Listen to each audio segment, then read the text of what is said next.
Έγινε να είσαι καλά, καλό βράδυ. Πάμε σε άλλη γραμμή. Πάμε σε λίγο. Τον αρχή θα δω, πρέπει να πω. Καλησπέρα, καλησπέρα.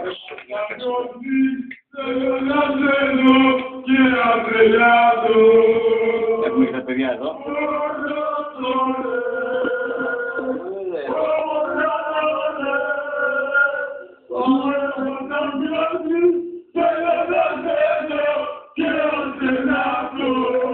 Έχουμε και τα παιδιά εδώ.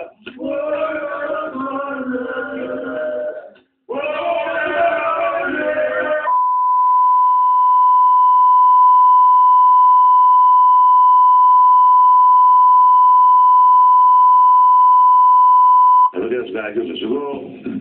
Συγγνώμη, αλλά λοιπόν, γιατί μπορούν να είναι και δική μου εδώ 5.000, γιατί να παίξουν δική μου, αν δεν παίρνουν, εντάξει. Τι κάνεις. Πού θα πάμε στο ιστορικό του Νάσο και σε πέκανε και σλίκανε. Πέκανε και σλίκανε. Εγώ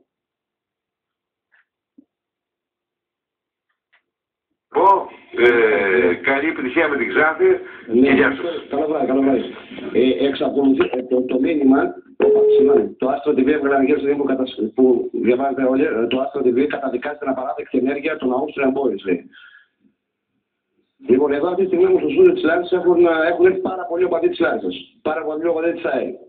Που είναι και από κάτω και επάνω και έχουν ανεβεί απάνω. Και τι θέλετε για να μιλήσω, παιδιά. Πού σπάστε. Άρα, πού σπάστε. Λοιπόν, ακούγεται. Λοιπόν, μας ξεκινήσατε με ανώρα τώρα νησιάτικα. Λοιπόν, επειδή μην πάτε. Λοιπόν, αυτά.